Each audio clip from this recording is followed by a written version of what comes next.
औज़ुबिल्लाहिमिनश्शैतानिर्रजीम बिस्मिल्लाहिर्रहमानिर्रहीम। आज की इस वीडियो का टॉपिक जो है हमारे जो लीगल सिस्टम के अंदर फैमिली केसेस हैं और फैमिली कोर्ट है उसके प्रोसीजर के हवाले से हम बात करेंगे। और ये वीडियो ख़ास तौर पर जो नए वकला हैं, हमारे न्यू कमर्स हैं, नए अभी LLB मुकम्मल करके और अपना लाइसेंस लेकर बार के अंदर प्रैक्टिस के लिए आते हैं, ये उनके लिए भी है और उन लोगों के लिए भी है जो इन फैमिली केसेस के हवाले से मतलब परेशान हैं। ये दोनों के हवाले से होगा कि इसमें हमने देखना है कि फ़ैमिली कोर्ट के अंदर जो फैमिली केसेस का प्रोसीजर वो क्या होगा। यानी इसमें अगर देखा जाए तो मुख्तलिफ़ दावाजात हैं जो ख़वातीन की तरफ से होते हैं कि जिस तरह अगर कोई ख़ातून सेपरेट हो जाती है किसी भी हवाले से, तलाक़ है या खुला है या इस तरह के मामलात में, या नहीं भी होती तो सेपरेशन हो जाती है, तलाक़ खुला के बगैर भी अपने मेके में रहती है, उसके बच्चे हैं, तो उसको सारे के सारे जो एक्सपेंडिचर होंगे बच्चों की और उसका नानुफ़ जो होगा वो शोहर के ज़िम्मे होता है, शरई तौर पर भी और कानूनी तौर पर भी। और उसका जो सामान जहेज़ होता है वो भी अगर वहाँ पे उसके ससुराल में पड़ा तो वो भी लेने का दावा कर सकती है। इसमें जो मुख्तलिफ़ दावाजात होते हैं वो रिकवरी सूट जो फ़ाइल किए जाते हैं, उसमें सामान जहेज़ के लिए रिकवरी सूट फ़ाइल किया जा सकता है, हक महर के लिए रिकवरी सूट फ़ाइल किया जा सकता है, ख़र्चा नानो नफ़क़ा के लिए वो चाहे ख़ातून हो या उसके बच्चे हों उनके लिए नानो नफ़क़ा के लिए रिकवरी सूट या दिलाक माने हक महर और नानो नफ़क़ा और ख़र्चा वगैरह किया जा सकता है। इसके अलावा अगर सेपरेशन के हवाले से वो डेजोलेशन ऑफ मैरिज यानी खुला का दावा किया जा सकता है। इसके खुला के हवाले से एक और वीडियो ऑलरेडी मेरी मौजूद है चैनल पे, उसके हवाले से जो डिटेल होंगी वो आप उस वीडियो से देख सकते हैं। इसके अलावा ये तमाम जो दावाजात थे ये थे उसके हवाले से ख़ातून की तरफ से। अब मर्द बेचारे को यहाँ अभी क्या कह सकते हैं, सिर्फ एक ही उसके पास दावा है और उसका भी इतना ख़ास इम्पेक्ट नहीं आता। वो कंजुगल राइट्स का अदा हकूक़ ज़ानशोई का वो कर सकता है कि अगर बीवी उसकी नाराज़ हो के मेके चली गई है या कहीं जाके रहना शुरू हो गई है तो वो अदालत के ज़रिए दावा करके, अगर वो दावा डिग्री हो जाता है तो वो अदालत पाबंद करेगी उसको कि वापस आके अपने घर रहे और अपने जो लाइबिलिटीज़ हैं, रिस्पॉन्सिबिलिटीज़ हैं वहाँ पे फुलफ़िल करे। अब जब दावा दायर कर दिया जाता है किसी भी किस्म का, जितने भी दावाजात का मैंने जिक्र किया ऊपर, उसमें सबसे जो पहला जो स्टेप है कि दावा दायर करने का। जब दावा दायर होता है तो कोर्ट आर्डर करती है कि इसको समन किया जाए ताकि जो मुद्दा अलह होता है, डिफेंडेंट होता है, उसको इतला हो जाए कि आपके ख़िलाफ़ ये एक दावा आया है ख़ातून की तरफ से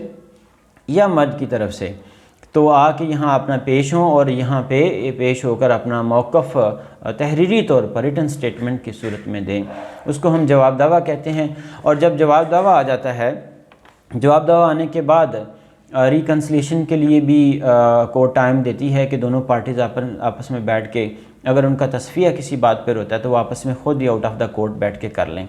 अगर वो रिकन्सिलिएशन जो है वो फ्लॉप हो जाती है, फ़ेल हो जाती है, उसके बाद जो अदालत है वो शहादत के लिए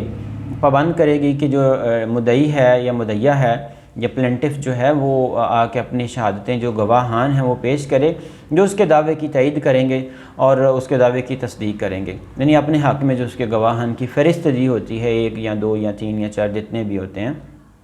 उन गवाहों के जब बयानात हो जाएंगे तो बयानात के बाद जो डिफेंडेंट पार्टी है उसको ये राइट हासिल होता है कि उनको क्रॉस करके उसमें जो सच्चाई है वो बाहर लाने की कोशिश करें। इसी तरह जब जवाब दावा आता है, जवाब दावे में जो डिफेंडेंट होता है यानी जो मुद्दा अलह होता है या मुद्दा अलहा होती है, उसके पास भी इख्तियार है कि वो भी अपने मौक़िफ़ की सच्चाई के लिए गवाह पेश करें। अगर वो इस तरह से गवाह वहाँ से आते हैं तो फिर उसका जो प्लेंटिफ होता है उस दावे का, उसको राइट है कि वो डिफेंडेंट के गवाहान के ऊपर क्रॉस करके उसमें से जो सच्चाई है वो खंगालने की कोशिश करती है। तो ये जो स्टेप है, इसके बाद जब क्रॉस एग्जामिनेशन का जो सारा सिलसिला है वो हो जाता है तो डॉक्यूमेंट्री एविडेंस की सिचुएशन में कि कोर्ट ये कहती है कि अगर आप अपनी सपोर्ट में मुद्दई को भी और उसको डिफेंडेंट को भी, यानी प्लेंटिफ एंड डिफेंडेंट दोनों बोथ पार्टीज़ को डॉक्यूमेंट्री एविडेंस के लिए कहती है कि वो डॉक्यूमेंट्री एविडेंस अपनी सपोर्ट में, अपने मौक़िफ़ की सपोर्ट में, अपनी प्लेंट की सपोर्ट में या अपनी रिटन स्टेटमेंट की सपोर्ट में जो डॉक्यूमेंट्री एविडेंस हैं वो पेश करे और डॉक्यूमेंट्री एविडेंस के ऊपर भी जिरा हो जाती है। अगर पहले पेश कर दी तो ज़्यादा बेहतर है, जब आप चीफ़ करवाते हैं यानी बयानात यानी शहादत करवाई जाती है तब। उसके बाद जब डॉक्यूमेंट्री एविडेंस के लिए मतलब क्लोज़ कर दिया जाता है कि दोनों बोथ पार्टीज़ के जो काउंसिल है या वो खुद आके ये कहते हैं कि हमने जो डॉक्यूमेंट्री एविडेंस या जो शहादत पेश करनी थी वो कर चुके, अब हम मज़ीद कोई शहादत पेश नहीं करना चाहते, तो उस पर फिर अदालत जो लास्ट स्टेप है वो उसका फाइनल आर्ग्यूमेंट का है कि दोनों पार्टीज़ के जो काउंसिल हैं या वो पार्टीज़ जो हैं वो बदरिया council most of the time, यानी 100% तो ये हमारे पास प्रैक्टिस है कि काउंसिल्स के ज़रिए जो मामला होता है काउंसिल्स फाइनल आर्ग्यूमेंट करते हैं। तो फाइनल आर्ग्यूमेंट के बाद फिर जज जो साहब होते हैं कोर्ट के प्रिजाइडिंग ऑफिसर या जज साहब जो हैं वो इसके ऊपर फाइनल आर्ग्यूमेंट के बाद फ़ैसला सुना देते हैं और जो है दावा डिग्री होगा या दावा खारिज हो जाएगा। तो ये है कोर्ट का प्रोसीजर। अब इस वीडियो के बनाने का मकसद ये भी था कि कोर्ट प्रोसीजर का जब हमें पता होगा तो हम अपनी काउंसिल को, यानी अगर मैं किसी क्लाइंट की तरफ से बात करूं तो काउंसिल के साथ चलना या काउंसिल की बात समझना आसान हो जाएगा, काउंसिल को बात समझाना आसान हो जाएगा। और किसी जगह को परेशानी आती तो कम से कम क्लाइंट को भी पता हो कि नेक्स्ट स्टेप कौन सा है और उसके मुताबिक वो खुद से भी तैयारी कर सके। इस तरह जो हमारे न्यू कमर्स हैं वकला हजरात, वकला साहबान, उनके लिए भी ये कि जब वो आते हैं तो उनको प्रोसीजर का बेसिकली पता नहीं होता, तो ये वीडियो देखने के बाद वो प्रोसीजर कर सकते हैं। बहुत शुक्रिया जी। सैयद तौसीफ़ हाशमी, अल्लाह हाफ़िज़।